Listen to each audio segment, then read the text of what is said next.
This is the KDM Show.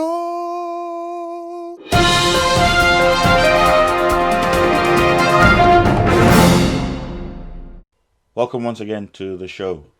This is KenMinta speaking. Last week we talked about design, and as part of our 7Ds that we've been discussing for quite some time now, today we're going to touch on another one, which is D number 5. So we've done dream, we've done desire, we've done decision, and then we did design last week. So today is dream number 5, which is direction, and we're going to go through that shortly. But before we do, I want us to touch on the quote for today. There's one that I was looking at, which was quite intriguing, and it basically talks a little bit about relationships and the friends that we have. And it goes like this. It says, I do not want a friend who smiles when I smile, who weeps when I weep, for my shadow in the pool can do better. And it was written by a Chinese philosopher called Confucius. Basically, trying to understand what that meant is, if you're close to somebody, if you're close to me, close to your friend, and your friend is only going to give you what you want to hear, what you want to see, then basically this is telling me they're not interested. They want you to be yourself. They want you to be honest. Because if I'm crying and you're going to cry with me, if I'm smiling and you're going to smile with me, I might as well look myself in the mirror or look myself in the pool for me to see the same sort of reaction. If you have a friend and they're not toward a straight path, or in your mind you think they're sort of going in a way that is not really pleasing, it's your duty, in my opinion, to correct them and to help them. It serves you better. So you taking care of them, I think, is your responsibility as a friend, and you being honest and being sort of giving them that right mindset to help them sounds much better than you telling them what they really want to hear. So your task today is just be honest with your friends, be honest with your family, be honest with anyone that is close to you. Don't just tell them what they want to hear. If you're a friend, be a good friend and be honest and tell them what they should hear in terms of your opinion on the path that they're towing. Hope it blessed you. Right, let's dig into our D number 5, which is direction. And what do we talk about there? It's linked. I'd say it's pretty much linked to what we discussed in last week's topic, which was the design. Because as part of you thinking and trying to grow to become a better you, you designing, which is the process map I talked about last week. If you haven't listened to any of the videos, I would encourage you to sort of go back and try and have a look. All the videos I'll tag all of them in my comment section, so you can pick on 1, 2, 3, 4, and then you can tie into this number 5, which is the direction that we're talking about. But what I was saying earlier was discussing the design part, which is the process map. Yes, if it depends on what you're actually doing. If it's a building that you're building, if you're not an architect or whatever, you're going to consult your designers for them to give you the perfect designs and stuff. But if your dream is tied into exactly what you can achieve yourself, i.e. being a doctor, an engineer, a pharmacist, a surveyor or whatever, then your design needs to come from what is established as an existing norm, so you can follow through the path. Today's direction is basically getting expect counsel. You're getting the expect advice. So if you take I love to go construction. I don't know why, because I'm in construction. So if you take construction, for example, you want to build something, and you come up with your sketch. You know exactly what you want. You want a 5-bedroom, you want a 4-bedroom. I want this here, I want that here. And you've come up with a sketch. You've probably started consulting your designer to produce a proper design for it. Your direction is what you're doing. It's actually seeking that counsel, seeking that aspect advice, rather than just relying on you. Because once you rely on yourself too much, and I'm not saying go follow the norm, no. But what I'm trying to tell you is whatever you're doing has already been done before. if it's not been done before, an attempt would have actually been made before. I can bet you it would have been done before, because even looking at what people are doing now to try and get us to space, and these would have been started way years and years before. So you trying to do something now is a testament to the fact that it's already been done before.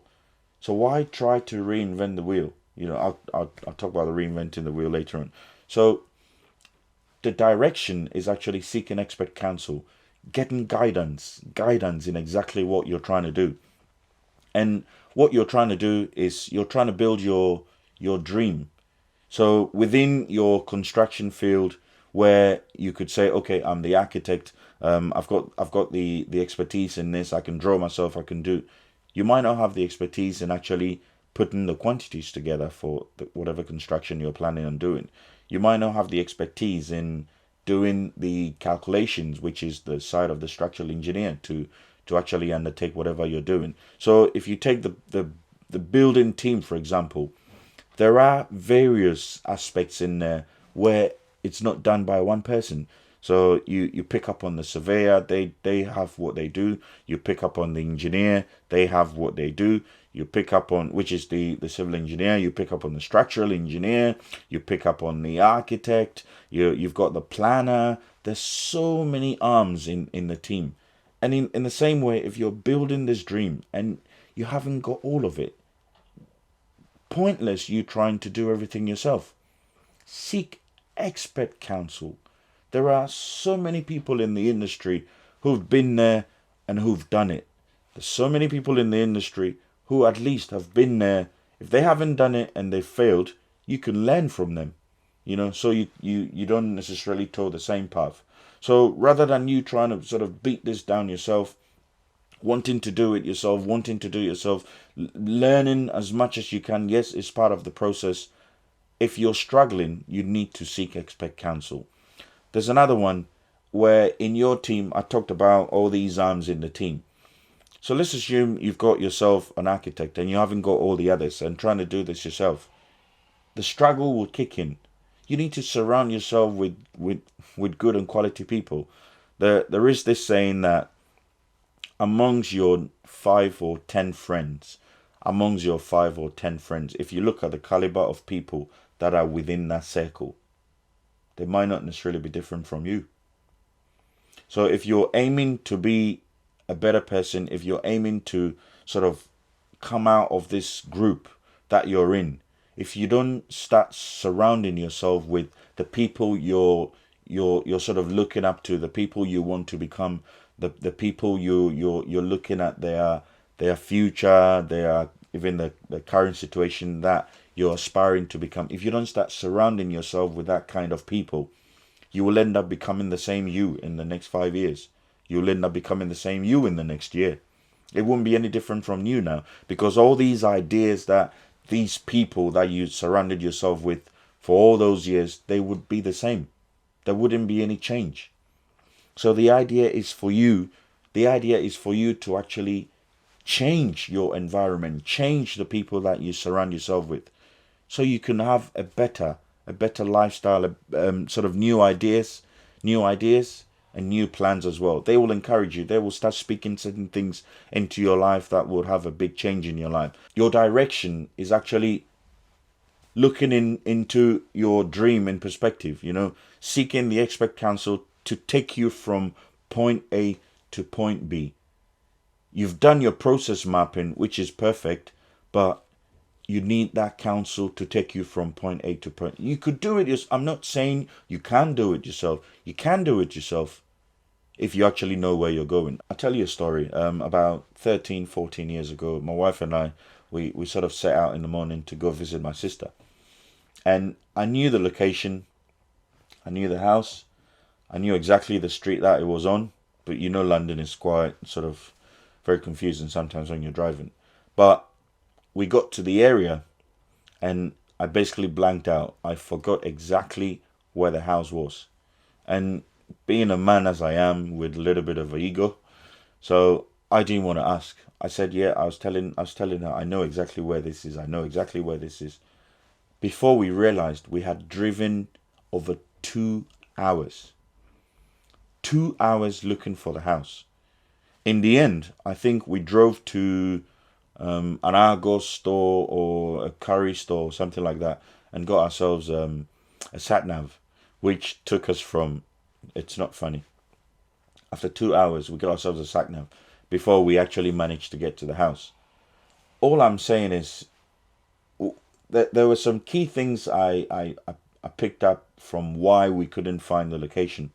So I learned a big lesson because I wasted 2 hours of my time. So following that, what I ended up doing was every time we set out to go to a place I'm not really conversant with or a place for the first time, I would plan properly. I would actually look on the maps, set out my path, know exactly the road I'm gonna go. If I wasn't using the sat nav, obviously, but even if I was gonna use the sat nav, I would try and set out because these sat navs can get you into rivers. They can get you into like streams and stuff if you actually don't know where you're going.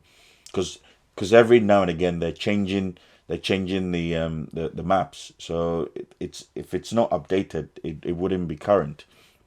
So anyway, planning going on in following the incident, I was planning making sure I got my routes right and everything before I sat in the car.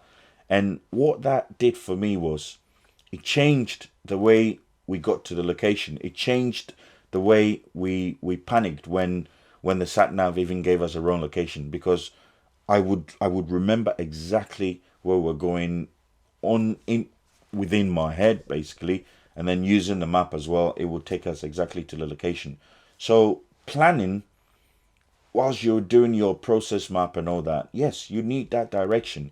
You need the direction to take you from point A to point B. It's pointless you doing the process map and not actually even understanding each section of the process map, or knowing exactly where this process map will take you. You understand? Another part as well is understanding this process map is, say when you're driving, for example, on the roads. There's one thing I normally do. I don't look at the car in front of me.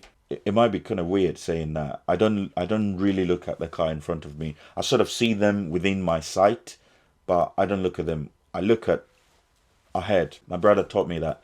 And the reason why he taught me to look ahead was so I could have enough time to decide. Enough time to decide. So I look so many cars ahead, and whilst we're driving, even before the car in front of me decides to step on the brakes, I would have made my decision long time ago. I would have known, looking ahead, knowing exactly what was going ahead of me. I would know exactly what I need to do, and would probably even start stepping on the brakes before the car in front of me does. So all I'm trying to say is bring in this whole direction perspective. If you don't know certain things in life, if you haven't been there and you haven't done it, if it is the first time you're venturing, if it is the first time you're trying to pursue that dream, people would have done it. It could be in books, it could be in audio tapes, it could be in podcasts, it could be in videos like this that you're watching today. There's no harm in trying to tap what someone else has done, so far as you're not going to infringe on their intellectual property. But the reinventing the wheel I mentioned earlier on, if it's been done and there is a process in place to get you there, why bother and spend so much time to actually go through this process again when you can pick on what someone else has done, minding or sort of being wary about intellectual property, and actually understanding it to make your life easy. When someone says this part leads to destruction, and the reason why they're saying it leads to destruction is they've been there, and that is exactly what happened to them. You've got to take the advice. I would say you don't follow the same path. Not confusing that with the fact that someone else could be discouraging you. Conditioning could set in. Maybe they didn't follow through because they were conditioned that they wouldn't be able to achieve it. No, that's not what I'm saying. All things being equal, so you're pushing conditioning aside, knowing exactly that your mind and your subconscious is leading you to actually get the dream that you've set out. So you're putting that aside. All I'm saying is, if someone else has done it before, whether they failed or whether they succeeded, it would be in your best interest to actually get that direction from them, so it would help you to follow your path. At the end of the day, all you've got to have is your dream in sight. So far as you haven't distorted your dream, so far as you haven't moved your dream aside, you will have your dream in sight to give you that edge to carry on. So if you've got your dream in sight, then you're following your direction to actually get to the location.